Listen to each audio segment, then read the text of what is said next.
Okay guys, we're back for part 9, and this will be the finish. Part number 10 will be the maiden flight. I've got the fuselage just about done. Got the electronics in. I haven't hooked up the linkage yet. I got to trim those off and hook those to the servos. I've got everything mounted and cleaned up in here and tightened up. I've got these. I put the switch up here in the top of the fuselage and drill some holes around the wires through here. I had to lay them down really flat because the wing lays right here, but it will clear. And I put them inside some heat shrinked and taped and glued it down. And then one of the battery leads will come around this side and one to the receiver the other side, and I'll so keep them out of the servo linkage and stuff. But got my receiver back here. But anyway, all done with that.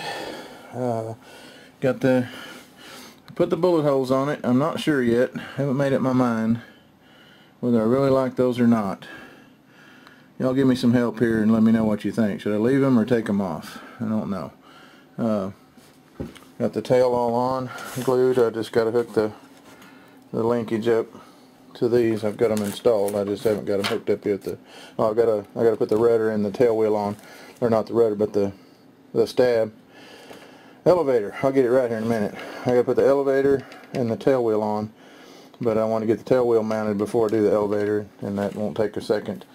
And then we're down to, well, I have to cover the little nose cone here, but I was leaving it off till the very last in case I needed to put something in here, because I'm not sure where the balance point is on this thing. I may have to cut a hole in the belly back here and put the battery way back here. I don't know yet. I have a feeling it's going to be nose heavy, those two engines hanging off of it. Anyway, we'll get along with it and do some more and come back later. Okay, back again. Got all this glued in.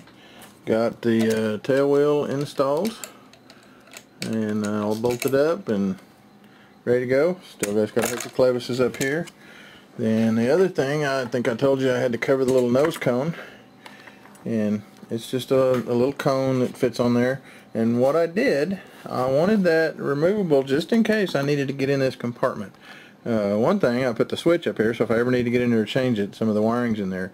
So what I did on this is, I'm fixing to cover it, but I took and put two heavy strong magnets on each side of it, and I drilled a hole in this and I glued them in from behind on this part, and I also dowel pinned all four corners. And then I did the same thing here. I cut a notch out in this frame, glued a piece of balsa behind it, and then glued this metal piece for the magnet right here, and I drilled holes for all my dowels that way, and I've got it labeled on the inside, top and bottom, and I just line that up, stick it on there, and they're real strong magnets. I mean, I can pull the whole plane and it won't come off. So I think that's going to work pretty good. With air pressure blowing against it, I don't see how it would ever come off, but you never know. If it does, then I'll revamp. I was going to put a flat stock from here through a groove and put a screw in the side of it like a canopy, but I hated to do that because of the skull dude here. I guess I could put a silver screw there for his eyeball, but anyway, I think these magnets are going to work good. They snap on there good and tight.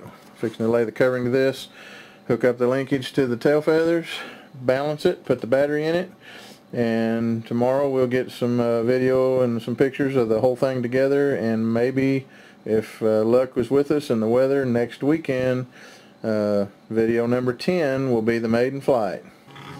Well, one more little thing. Got it put together and balanced it, and I really thought the battery was going to have to go back here in the tail, but it didn't. It needed to go right where the servos are. So the only thing I could do is cut a hole in the belly. So I cut a little square piece out, and I recovered it, and I recovered around the edges of this and folded it down so it doesn't show, and then drilled a hole and put little screws in it. That way I can get in my access panel. I can take that off to change the battery when I need to. Okay guys and gals, the GunSlinger is completely finished. The throws are all set, balanced. All I got to do is run some fuel through these, break these engines in, and get them tuned in. They say that's the hard part, is getting them fine-tuned to where they run exactly the same. Hopefully I don't have too hard of a time, but can't wait to fly this thing. Rainy, windy today, so maybe next weekend we can get some footage of the maiden flight. I don't know, we'll see. I want a good calm day to fly this. It's my first twin engine, so I don't know how it's going to react.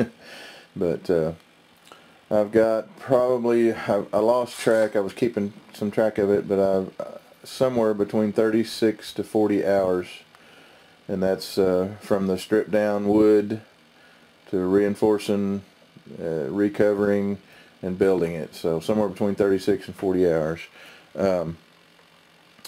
Got everything lined out, I think. I can't think of anything else to do. Got the bomb doors, bomb bay in the bottom of it. They all work good. I'd like to thank my good friend Brad at Bad Brad Graphics. Look him up on the internet, give him a call, and he does excellent graphics, all sizes, shapes, colors. Just look at his website, you can see what all he does. Yeah, he did the big GunSlinger on here for me. He did the little orange ones right here, and he did the little one on the tail back here. The other stickers I got, I'm your Huckleberry, and the bullet holes, and the little green GunSlinger cowboy dude, I got those at stickergiant.com. Cafe Press has some pretty good stuff too, but Sticker Giant has the biggest selection I've ever found, and they're pretty reasonable. They have everything under the sun that you can imagine. We've got some more down here, and then on top. But anyway, she's all done. Thanks again, Brad, for your great work on the decals and stuff for me, and my friends for supporting me and helping me through this with their tips and suggestions, and Ken for helping me learn how to do a great covering job. I think it turned out real nice. This is my first real covering job. I covered some on my Ghost Rider, but I didn't do the whole thing. I just did sections of it, so it wasn't that bad. But this thing here, I stripped right down to the raw wood and did the whole thing. So anyway, thanks again, everybody, and hopefully we'll get a maiden flight on this next weekend. Take care. Thanks for watching.